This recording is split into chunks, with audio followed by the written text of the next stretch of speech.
My brother asked me to pay for the cake, decorations, and cleanup, but didn't put me in the family photos. His wife said, we wanted a certain look. Even her dog had a flower crown. So I took back my gift and said, crop this. They're still asking what happened. Hey there. We're working hard to hit our first 1,000 subscribers. If you love true, emotional stories, hit that subscribe button. It helps more than you know. Now let's get into the story. You ever get that slow sinking feeling that you're being used, but you're too polite to say anything? That's how I felt the entire 6 months leading up to my brother's wedding. I'm 33, single, pretty decent job in logistics. I rent a nice little place outside of town, don't do drama, don't do aesthetic brunches, and definitely don't do destination weddings that feel like Coachella threw up into a mason jar. But hey, my brother's younger than me, and he's always been a bit impressionable. Josh fell head over heels for Chelsea 2 years ago. She's the type who says things like, I'm such a Pisces, and thinks it explains why she screams at waiters. You get the idea. When they got engaged, I was genuinely happy for them. I thought I'd just show up, give a decent gift, and keep a low profile. I had no idea I'd end up bankrolling half the damn event. Here's how it started. About 4 months before the wedding, Chelsea texted me, not Josh, mind you, Chelsea, and asked if I could help contribute. Her tone was friendly, but weirdly corporate. Like I was a donor, not family. She sent a little PDF breakdown, yes, really, of open sponsorships. I'm not joking. It listed things like cake tier package, $400, floral arch experience, $600, post-reception cleanup gift, $1,100. I thought it was a joke. It wasn't. She even had icons next to each one, like she made a pitch deck for a wedding. Now here's the thing. I'm not rich, but I'm stable. I don't have kids or a spouse, so I do have a bit of a buffer. And to be honest, I wanted to make things easier for Josh. I figured, he's starting a new chapter. Maybe this is how I can help. So I told her I'd cover the cake, the arch, and the cleanup. That's $2,100 right there. No big deal, right? At the time, I thought I was doing something kind. Now I realize I basically paid for my own humiliation. I didn't expect applause. I didn't expect a crown. But I also didn't expect to be treated like a contractor. The closer we got to the date, the more I started to feel it. Like a slow fade. I wasn't in the group chats. I didn't get the sneak peek photos of the dress like other family did. Chelsea even made a wedding party info website, and I wasn't on it.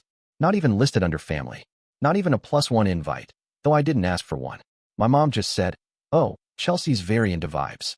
Don't take it personally. Right. Because vibes matter more than basic decency. The day of the wedding came. Outdoor vineyard ceremony. Linen suits. A dog in a tuxedo. Seriously. I got there early, as requested, and was immediately pulled into some last-minute chaos. Chelsea's florist hadn't finished the arch in time. So guess who ended up hauling eucalyptus bunches across gravel in 90-degree heat? Yours truly. The guy not in the aesthetic, apparently. And when the photographer started rounding up people for the formal photos, I figured, finally, I'd stand next to Josh. You know, as his brother. But just as I walked over, Chelsea stepped between us. She smiled like I was a waiter refilling water. Oh, actually, we're just doing immediate family right now, she said, gently turning me away. We're going for a very specific look. And then, I swear to you, she bent down, picked up her Pomeranian, and handed it to the photographer. The dog had a flower crown. A literal flower crown. It barked during the shutter click. I just stood there. No one said anything. Not Josh. Not my mom. Not my dad. I stood 5 feet away while they took sibling photos with a dog in my spot. I turned around. Walked off the lawn. No one followed. That night, while they popped champagne and danced under the arch I paid for, I sat in my car outside the venue. The battery was dying, but I didn't turn it on yet. I just watched the lights flicker through the vineyard trees and thought, I'm not even mad. I'm just invisible. That's when something inside me snapped, not in a loud, dramatic way. Quietly, coldly, like something recalculated. They wanted me to be a background character? Fine. But they forgot one thing. The background pays the bills. And the bills? I still had the receipts. I didn't sleep that night. I just sat there in the dark, watching my ceiling spin like it owed me something. Kept going over every little moment. Every snub. Every smile that wasn't quite real. You know what's wild? I didn't even want to be in the damn photos that badly. It wasn't about that. It was about what the photos meant. Who they showed mattered. Who they excluded mattered more. And I wasn't in any of them. Not the ones with the siblings. Not the ones with extended family. Hell, even the DJ made it into one shot during the after-party, laughing with Josh, wearing MY tie. Long story. It was hot. He said he forgot his. I lent him mine because apparently I'm a walking wedding concierge now. At around 3 a.m., my phone buzzed. Chelsea. A text. Hey. When you have a sec, can you send the info for the cleanup crew again? Trying to finalize our thank yous. No thank you to me. No acknowledgement. Just a task. A request. Like I was her assistant. I stared at the screen. I didn't reply.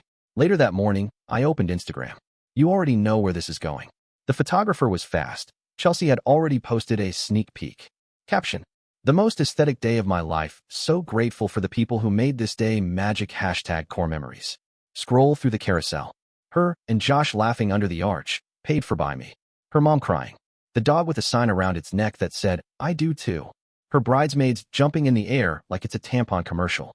One big family shot with everyone, except me. I'm not even in the background. They actually angled the camera to crop out where I would have been standing. You know who made it in? The flower girl's cousin. I know because she's tagged and her profile says, I'm not even family LOL. That's when the gears started turning. Slow. Mechanical. Like a safe unlocking. I pulled out the receipts. The actual ones. The flower arch hadn't been bought. It was rented. They were supposed to return it the next morning, or they'd be charged a damage fee. The cake balance? I'd Venmo'd the deposit, but the final payment hadn't processed. The cleaning crew? Booked under my name. Still cancelable. And here's the thing no one thinks about when they're being smug on Instagram. You don't piss off the person holding your logistics together. By 10 a.m., I had already called the florist. Told them the arch pickup had to be rescheduled for a full teardown before 2 p.m., or else their driver wouldn't make it. They agreed. I added, also you might want gloves. The bride really went in on the confetti and spilled wine. She paused. Oof. We'll bring extra help. Next, I canceled the Venmo payment for the cake final bill. I still had the refund window. That left them with an unpaid invoice of $400. The baker messaged me, confused. I told her to charge Chelsea directly. And to be honest, she wasn't thrilled. Apparently, Chelsea had requested multiple free tastings and demanded 3 tiers be gluten-free, then changed her mind 3 days before the event. As for the cleaning crew, yeah, I canceled them too. They were a small team I used for my short-term rentals. I texted the lead guy. Bride treated me like air. She can clean up her dream wedding herself. He replied with one word. Respect. By noon, the call started. Missed call, Josh. Voicemail. Hey, not sure what happened. Chelsea said something about the arch disappearing. Can you call me? Missed call. Chelsea. Voicemail. Okay, wow, this is super unprofessional. I don't know what your deal is, but this is not cool. People are asking questions. People are always polite until you stop serving them. I didn't reply. I just went to lunch. Ordered the most expensive thing on the menu. Took a selfie with the caption. Treat yourself like you treat other people, for once. When I came back, my mom had texted. What's going on? Chelsea said you're sabotaging things. Sabotaging? No, just reclaiming my place in the story. Or erasing it. Either way, they don't get to have it both ways. They wanted the perfect aesthetic. I just helped them keep it pure, without me in it. And that was only day one. I didn't set out to ruin their wedding aftermath. I didn't toss wine on a dress. I didn't key a car. I didn't scream at anyone or post some rage-fueled essay online. All I did was remove the support beams they thought would hold everything up. The beams I quietly paid for. The ones they never thought to thank. Turns out, weddings are delicate little things. By Monday, word had spread that something had gone wrong. A few of Josh's friends started demeaning me with weird half-jokes. Dude, what happened to the flower arch? It disappeared in the middle of their champagne toast. Chelsea was literally crying in the restroom over the cake. Was that about you? I didn't confirm anything. I just responded with the digital equivalent of a shrug. Oh, I wouldn't know. I wasn't really involved. Let them guess. Let them squirm. I think what really pushed Chelsea over the edge, though, was the cleaning situation. The venue had a strict 11:30 p.m. cutoff. If the place wasn't cleaned, there'd be a hefty overtime fee and a $750 penalty. The crew I'd canceled? Yeah, that crew was her only plan. Apparently, Josh thought Chelsea had it handled. Chelsea thought I had it handled. So guess who ended up mopping the floor of a vineyard event hall in heels and a white satin dress? Her. And her mom. And a few drunk bridesmaids who tried to make it fun, but ended up crying when the garbage bags broke. The venue owner was furious. I know because he emailed me. Subject line. Unpaid balance. Contract holder. Body. Hi, my name. The bride and groom failed to complete the cleanup as per agreement. As the original contractor, are you responsible for the $750 overtime? I replied, hi. I was told by the bride that I wasn't part of the core group. Please redirect all future invoices to her. Thanks. Silence. Then another call from Josh. I let it ring. Another. Then a long text. Okay, can we just talk? I didn't mean for any of this. Chelsea says you're taking everything way too personally. But this isn't like you. Just call me, please. It almost got me. Almost. But then I saw Chelsea's Facebook post. She uploaded one of the photos, the family portrait with the dog, of course, and captioned it. Surround yourself with people who uplift you, sparkling heart. Not everyone is meant to be in your chapter, and that's okay. Not everyone is meant to be in your chapter? Girl, I bought the damn chapter. I printed the pages. I paid for the font. You don't get to erase me with a Hallmark quote and a dog in a tiara. That's when I decided it wasn't just about pulling the plug. It was about exposing the wiring. So I made a move. I uploaded a single photo on my own account.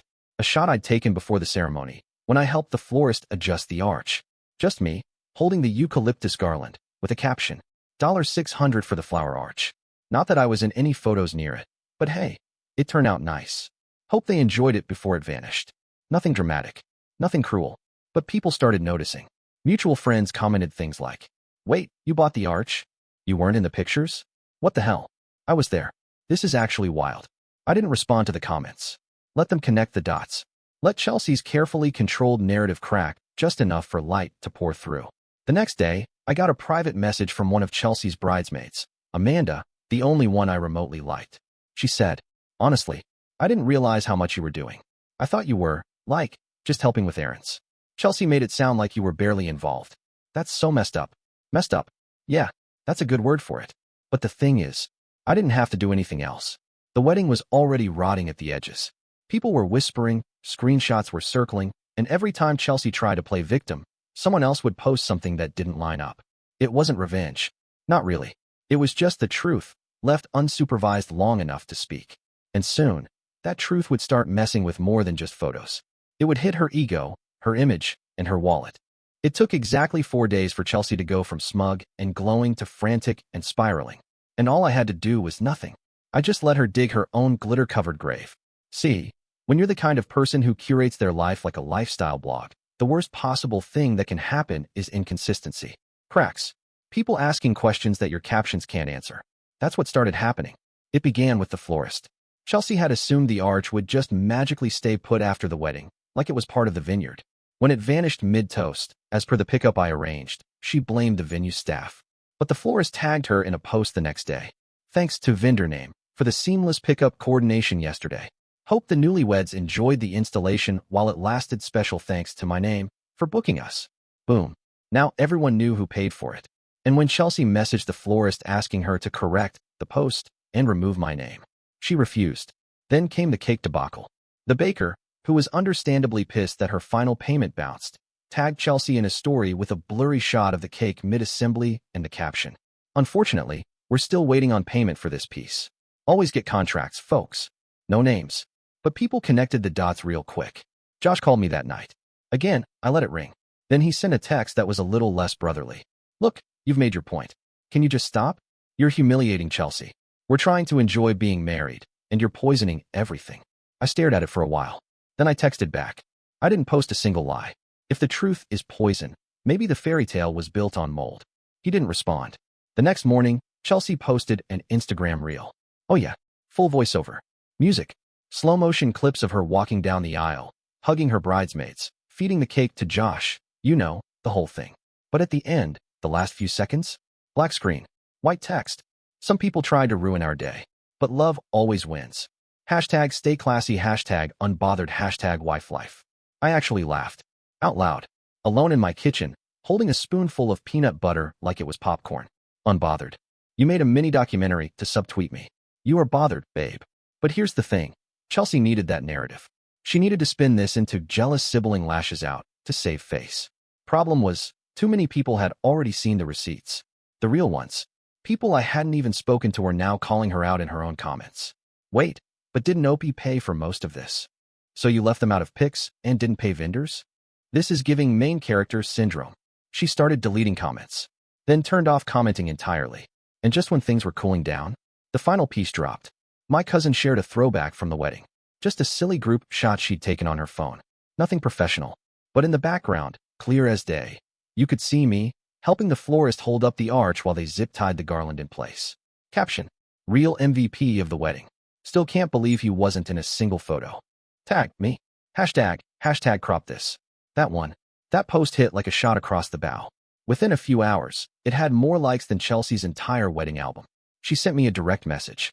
Seriously? This is so petty. We invited you. You chose not to be in photos. Don't act like a victim now. That's when I snapped. Not in anger. Just done. I replied, you're right. I chose not to be in your narrative. The same way you chose to treat me like a sponsor, not a sibling. We're even. Don't message me again. She didn't. But her mom did. And then my mom. Then our aunt. The family text thread started buzzing like a hive with a brick thrown through it. Can we please just fix this? It's gone too far. You're tearing the family apart. Josh is upset. You know he looks up to you. And I just didn't care. Because for once, I wasn't cleaning up after everyone else's mess. They wanted me invisible? Fine. Let them see what happens when the invisible part disappears. By now, I had become something I never asked to be. The main character in a story I didn't write. I wasn't even posting anymore. But somehow, every day brought a new message, a new screenshot, a new relative crawling out of the woodwork like termites after a thunderstorm. One of my uncles messaged me. You know, I thought you were being dramatic at first. But the way Chelsea's handling this, yeah nah, you're good.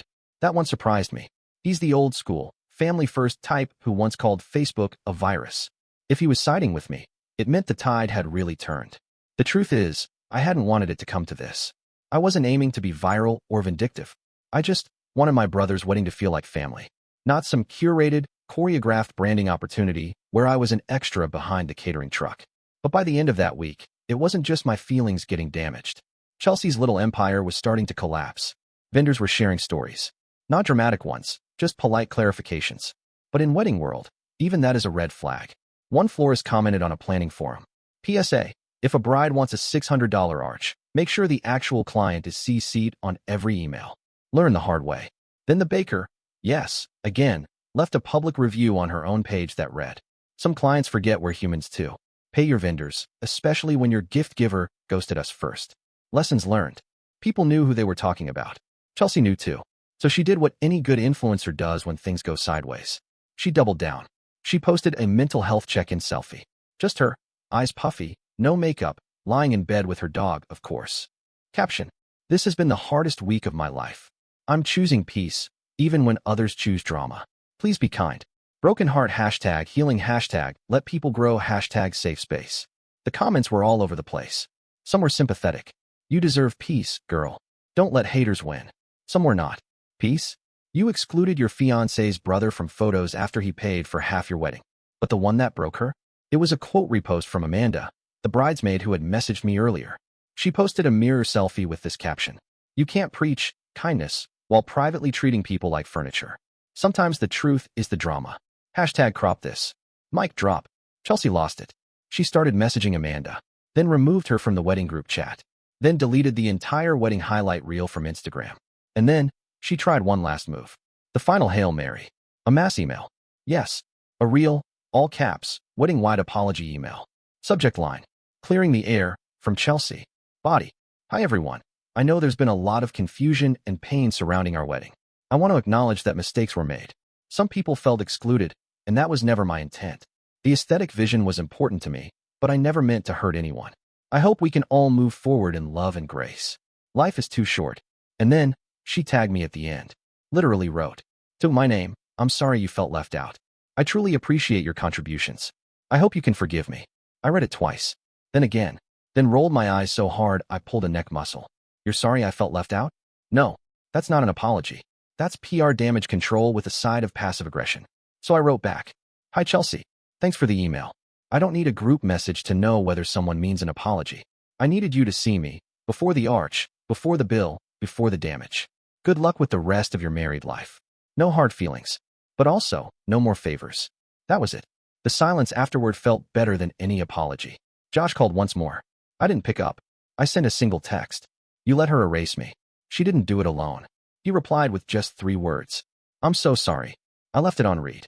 3 weeks after the wedding, I got a package in the mail. No return address. Light. Too fancy to be junk. Too thick to be a flyer. I opened it carefully and immediately saw what it was. Their wedding photo book. You know, the kind they pay hundreds to have printed on thick map pages. One of those heirloom albums. And tucked inside the front cover was a small handwritten note. Wanted you to have a copy. Hope you can see how beautiful the day was. Chelsea and Josh. I stared at it. No apology. No acknowledgement. Just this. I thumbed through it. Page after page of curated, soft-lit, dreamy shots. The flower arch. The cake. the vineyard sunset, the dog in a custom floral crown, her bridesmaids throwing petals, Josh adjusting his tie, Chelsea beaming, their first kiss, dancing, toasts, everyone except me. I wasn't even in the background. It was like I'd been photoshopped out of history. Even Amanda had been shoved into a wide shot and cropped halfway out. But the funniest part? One of the centerfold spreads had a panoramic shot of the lawn just before sunset. A huge sweeping image of the ceremony space, the chairs, the aisle, the floral arch. And there I was. Barely. Just a blur. Half-turned, mid-step, holding a bucket and floral tape, hauling eucalyptus toward the setup. Not front and center. Not posed. Not even smiling. Just caught. In the act.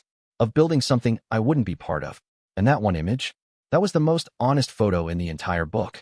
I closed the album and sat with it for a long time. I didn't cry. I didn't rage.